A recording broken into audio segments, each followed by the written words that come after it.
Les fractions. Définition. Une fraction est l'expression d'une partie d'un tout. Donc, d'une partie d'un tout à l'aide de deux nombres. Le dénominateur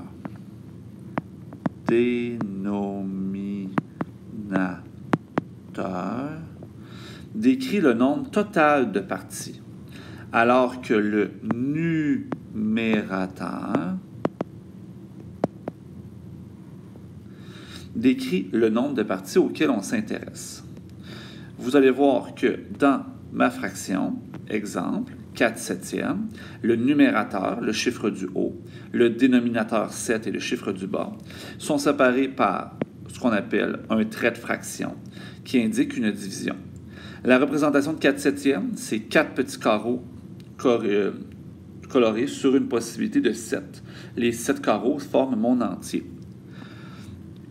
Pour des fractions équivalentes. Donc, des fractions équivalentes servent à comparer des fractions, mais aussi peuvent servir à représenter diverses situations.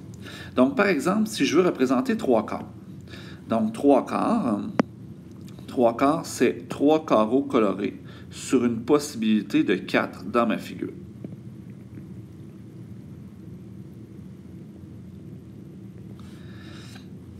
Mon 3 quarts, si je colorais exactement la même surface dans ma deuxième série de petits rectangles qui forment un carré entier, je devrais colorer pour avoir la même surface. Combien de carreaux sur 8? Eh bien, je devrais en colorer 6. Donc, 3 quarts est équivalent, tel qu'écrit dans le haut ici, à 6 huitièmes. Mon 3 quarts, si je colorais toujours la même surface dans mon petit carré séparé en 20, je colorerais les 10 petits rectangles du haut, comme ça ici, et je devrais colorer, pour faire la moitié du bas, les 5 petits rectangles du bas, ce qui me ferait un total de 15 sur 20. Donc, cette section-ci est équivalente à 15 sur 20. Et dans mon dernier exemple, si je devais colorer exactement la même surface, je colorerais les 100 petits carrés unitaires qui sont dans le haut et les 25 petits, donc les 50 petits carrés unitaires dans le haut, les 25 premiers petits carrés à gauche, ce qui me donne la même surface et la même proportion.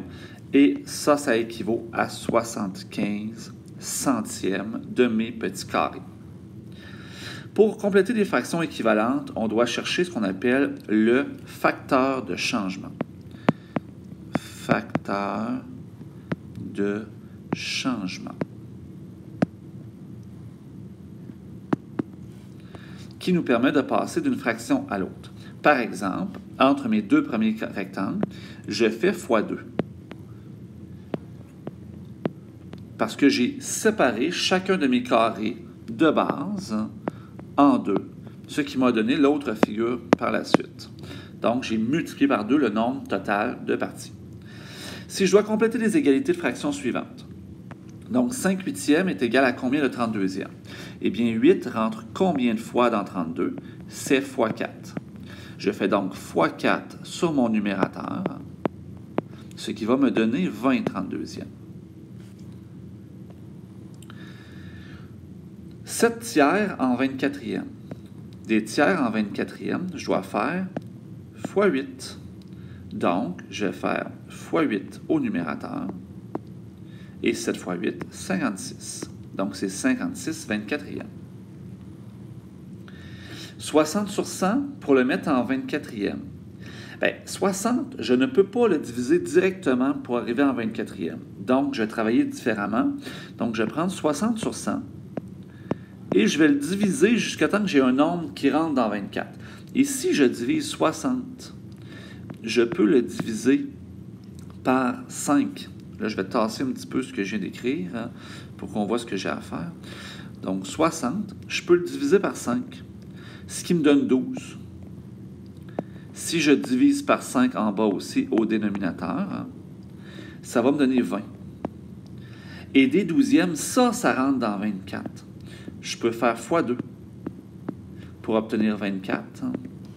Et donc 20, je vais faire aussi x2, ce qui va me donner 40. Ce qui fait que je peux dire que 60 sur 100 est égal à 24 quarantièmes.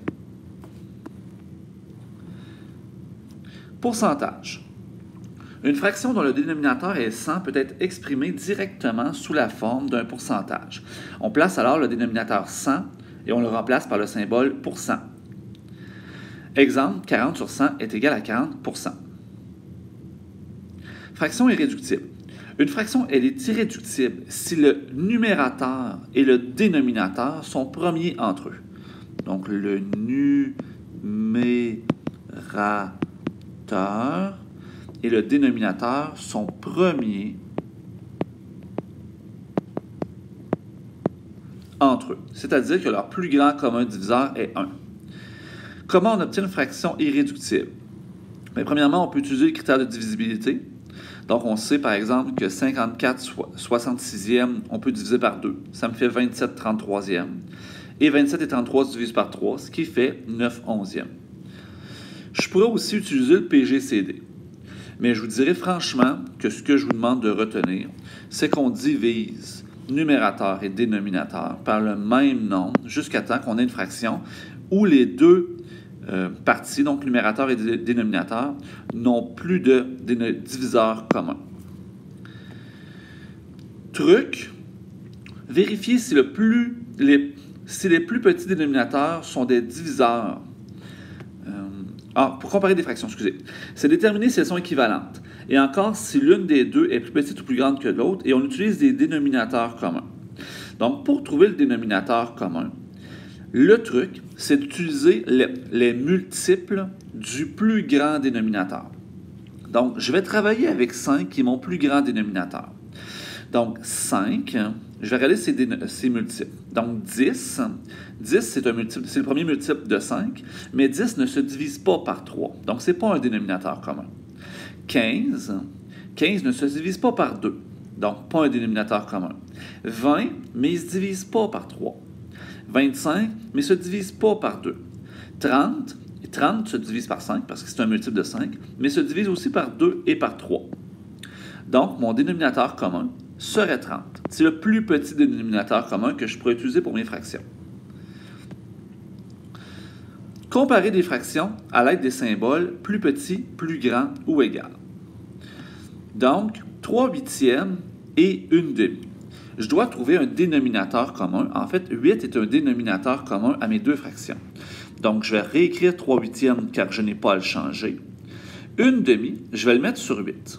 Pour mettre des demi sur 8, il faut que j'utilise comme facteur de changement x4. Donc, le numérateur x4 me donne 4 huitièmes. À ce moment-là, je suis capable de dire que 3 huitièmes, il est plus petit que 4 huitièmes. Donc, 3 huitièmes est plus petit que 1 demi. Plus petit. J'ai de la misère avec mes plus petits. Exemple B. 2 cinquièmes et 4 septièmes. Donc, des cinquièmes et des septièmes, je peux regarder, ce sont des nombres relativement petits. Je peux regarder les multiples de 7, puis trouver le premier multiple de 7 qui est divisé par 5. Donc, 7, 14, 21, 28, 35. Ah, ça va être sur 35. Donc, mes deux fractions, je les mets sur 35. Facteur de changement pour passer de 5e à 35e, c'est x7. Donc, 2 x 7 me donne 14. Facteur de changement pour passer de 7e à 35e, c'est x5. Donc, 4 x 5, ça me donne 20. Et là, on voit bien que 14 35e est plus petit que 20 35e. Donc, 2 cinquièmes est plus petit que 4 septièmes. 5 sixièmes et 11 douzièmes. Bien, 5 sixièmes et 11 douzièmes, mon 12 est un dénominateur commun. Donc, la deuxième fraction que je laisse en douzième, c'est 11 douzièmes. La première fraction, je vais faire x2 pour la mettre en douzième. Et 5 x 2 me donne 10. J'ai 10 douzièmes et 11 douzièmes. On voit bien que 10 douzièmes est plus petit que 11 douzièmes. Donc, 5 sixièmes est plus petit que 11 douzièmes. 4 neuvièmes et 3 septièmes. Mes neuvièmes et mes septièmes, le premier dénominateur commun, c'est 63, en faisant 9 fois 7, 63. Mais ce n'est pas toujours le meilleur dénominateur. Donc, sur 63, donc des neuvièmes, il faut que je fasse fois 7, hein, pas fois 4, hein, fois 7, hein,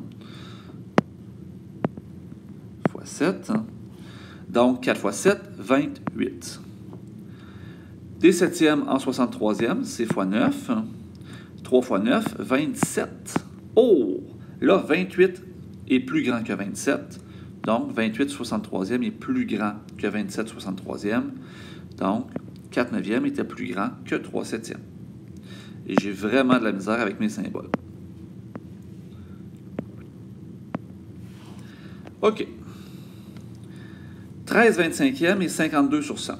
Donc, 100 est un dénominateur commun parce que 25, 25, 25... Donc, 25 fois 4 donne 100. Donc, on va tout écrire ça sur 100. Je vais aller réécrire 52 sur 100. Mes 25e, je fais fois 4. 13 fois 4, ça fait 52. 52 sur 100, 52 sur 100, c'est égal. Donc, ce sont des fractions qu'on appelle équivalentes. Mais deux fractions étaient égales au point de départ. Et dernière fraction, 16 septièmes et 2 entiers. Bien, 2 entiers, vous devez savoir que c'est 2 sur 1. C'est 2 entiers qui seraient séparés en 1. Donc, mon dénominateur commun sera sur 7. 16 septièmes demeure 16 septièmes. Ici, il faut que je fasse fois 7. Et 2 fois 7 me donne 14. Bien, 16 septièmes est plus grand que 14 septièmes. Donc, 16 septièmes était plus grand que 2 entiers. C'est ce qui termine notre série de notes de cours pour aujourd'hui. Vous pouvez passer aux exercices planifiés.